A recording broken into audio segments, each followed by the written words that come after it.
Jays fans have had enough, and John Schneider is under fire following another brutal Toronto Blue Jays loss against the Boston Red Sox in a game that saw John Schneider make a few questionable decisions that has Jays fans up in arms. So I'm going to break all that down in this episode of Jays Digest. Before we do, if you're part of the percentage that aren't subscribed, make sure to hit that button. It would mean the world to myself and Peter. But let's dive right into it now.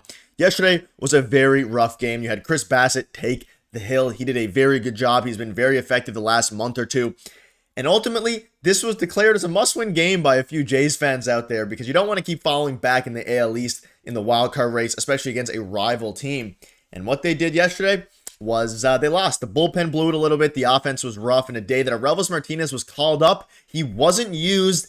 You had George Springer. Oh, there's so much to go over today. Let's just dive right into it. Now, I'm going to be showing you a few of the fan reactions, and I want you to leave in the comment section down below if you're feeling the same sentiment about John Schneider, or do you think it's more so the players' fault they haven't been able to hit the entire year aside from some occasional ups and downs. But yesterday was an interesting one, and if you look at Twitter, if you're a part of Jay's Twitter, and even if you aren't, you were probably mad at John Schneider. So there's a few different instances we're going to go over, and this isn't, the goal of this video isn't to be mad at John Schneider and to say he needs to be fired. It's that the Jays need to be better, and that includes John Schneider. So you can see here this tweet, how John Schneider felt pinch hitting the guy, hitting 127 with a 446 OPS against a left-handed pitcher over the top prospect, Aurelvis Martinez, who was consistently mashed against them, is beyond me now.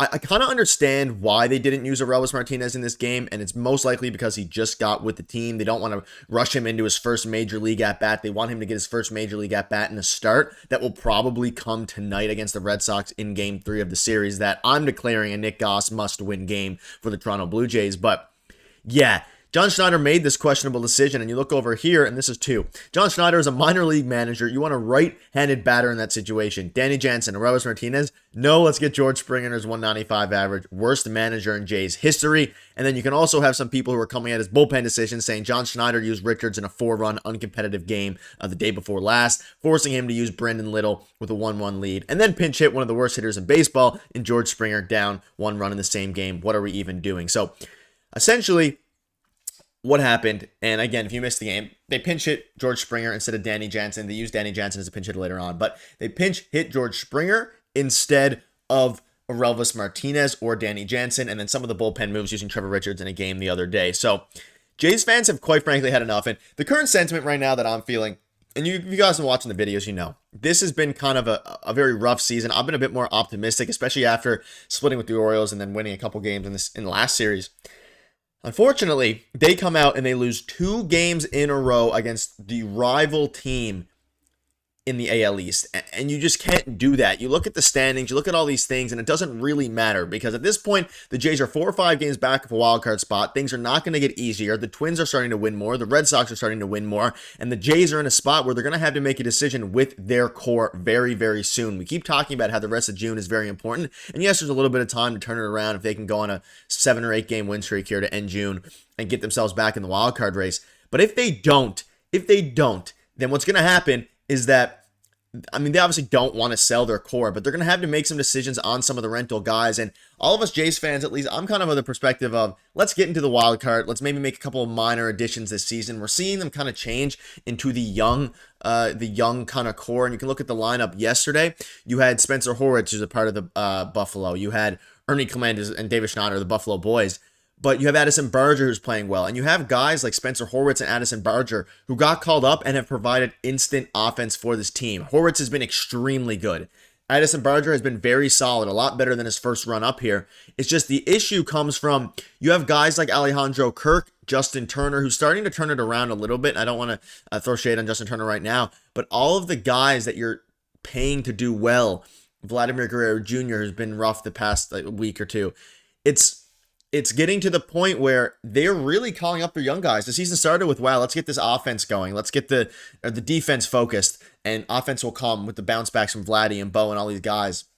And Danny Jansen, hopefully having a good year. What's ended up happening was they didn't really regress, but they haven't progressed the way that they needed to. They haven't had the bounce back, and now they're saying, screw the defense. Let's just call up all these guys, Aurelvis Martinez, Spencer Horwitz, Addison Barger, and it's working, but it might be too late because of the lack of additions they made in the offseason to help bolster this team. And it's just at the point now where I sound like a broken record, where Jays fans they've had enough of I don't know if it's of this core of this current construction of the team, or in this case from yesterday, they've had enough of John Schneider. And again, I don't blame them because the blame needs to be put somewhere. I don't know if John Schneider is the sole contributor to them losing. It's obviously the fact that the offense can't hit. I think players need to be put on blast, not on blast, but I think players need to be held responsible more than John Schneider.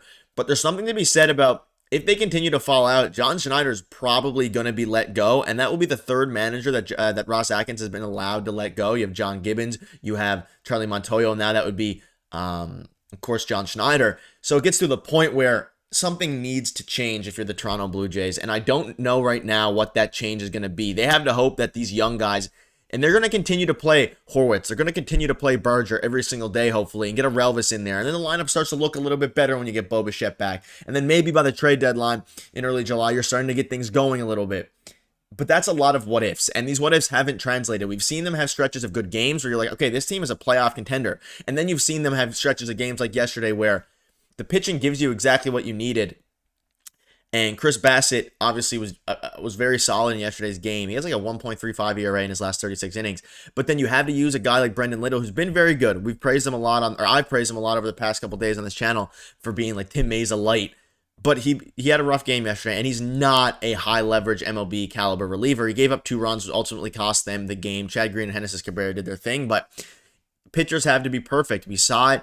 Kevin Gausman say it. We saw everyone else say it. And if they're not perfect, then things don't work out. And you can see here the Jays, it's kind of cut off in the bottom right, but they're just falling out of it now. The Rays have been rough too. So they're now in the 4th place. They're a good few games out of a wild card. You need to win today's game against the Red Sox. I mean, if you lose today's game, not only did you get swept by the Boston Red Sox, I believe it, but you're looking at the point now where it's like, how do you kind of go and get positive takeaways from this? Like, you can't get any positive takeaways from the fact that, wow, I just lost 3 games in a row against a rival team that at this point in time you're looking at, and look at this, look at the last 2 losses, 3-7 or I guess 7-3 and 4-3. This is coming off back-to-back wins against the Cleveland Guardians where you were thinking, wow, this team is possibly going to be able to contend for a wild card spot, and then they go out and they just get completely just dominated by an AL East team. And